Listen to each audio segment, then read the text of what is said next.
Hi hello வணக்கம் மக்களே. Big Boss season 9 இன்னைக்கான முதல் ப்ரோமோ வந்துருச்சு. இந்த ப்ரோமோவை பார்த்தாலே எனக்கு செம்ம காண்டா இருக்குது. என்னென்னு பார்த்தீங்கன்னா, ஆதிரைக்கு இவ்வளோ வன்மம் இருக்கவே கூடாது ஒரு பொண்ணுக்கு. ஆதிரையை பார்த்தா ஏன்டா இந்த ஆதிரையை மறுபடி வீட்டுக்கு அனுப்புனாங்க அப்படின்னு தோணுது. பார்த்தீங்கன்னா, வந்த ஃபஸ்ட்டு நாள்லேருந்தே கானா வினோத்தோட ஒரு ப்ராப்ளத்துலேயே ஆதிரை இருந்தாங்க. ஏன்னு சொன்னால், அவங்க வெளியில் போகிறபோது கானா வினோத்தோட ஒரு ப்ராப்ளம் வந்துச்சு. அதனால தான் நாம் போனோம் அப்படிங்கிற ஒரு மன இதில் அவங்க உள்ளுக்கு கானா வினோத்தை பழி வாங்குற மாதிரி நிறைய விஷயங்களை பண்ணிக்கிட்டே இருந்தாங்க. அது பற்றின ஒரு வீடியோ நான் அப்டேட் பண்ணுறேன். கண்டிப்பாக பாருங்கள். பார்த்தீங்கன்னா, இன்றைக்கி பிக் பாஸ் ஒரு டாஸ்க்கு கொடுக்குறாரு. அதாவது டைட்டில் லாஸ்ட்டில் யார் உங்களோட டைட்டில் வின் பண்ணுற போது உங்கள் கூட நிற்கிற ஒருத்தர் யாராக இருக்கும் அப்படின்னு கேட்குறாங்க.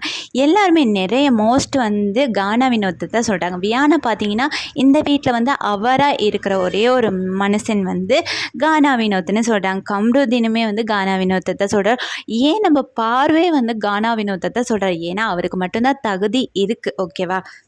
இதை ஏன் நான் அப்படி அவருக்கு மட்டும்தான் தகுதி இருக்குதுன்னு சொல்கிறேன்னு பார்த்தீங்கன்னா, இங்கே எல்லாத்தையும் விடவும் அவர் அந்த லவ் கண்டென்ட் அந்த மாதிரி ஒரு அசிங்கமான ஒரு விஷயத்தோளுக்கு போகலை.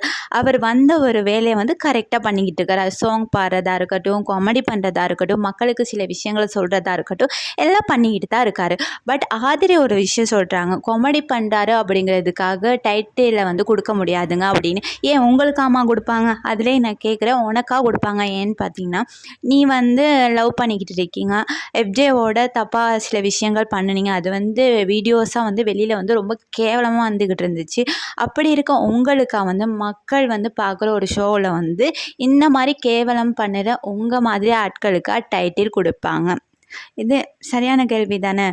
இந்த மாதிரி ஆட்களுக்கு டைட்டில் கொடுப்பாங்களா? இல்லை தன்னால் முடிஞ்ச சில விஷயங்களை மக்களுக்கு சொல்கிறாரு, காமெடி பண்ணுறாரு, மக்களை என்டர்டெயின்மெண்ட் பண்ணுறாரு, மக்களை சிரிக்க வைக்கிறாரு. அந்த மாதிரி ஒரு ஆளுக்கு போகிறது என்னை பொறுத்தளவில் ஒரு சந்தோஷமான ஒரு விஷயம்னே சொல்லலாம். இதில் யாருமே சரின்னு சொல்லலை. வினோத்துமே சில விஷயங்கள் பண்ணியிருக்காரு. பட் மற்றவங்கள விட அவர் குறைவாக தான் இருக்கார்.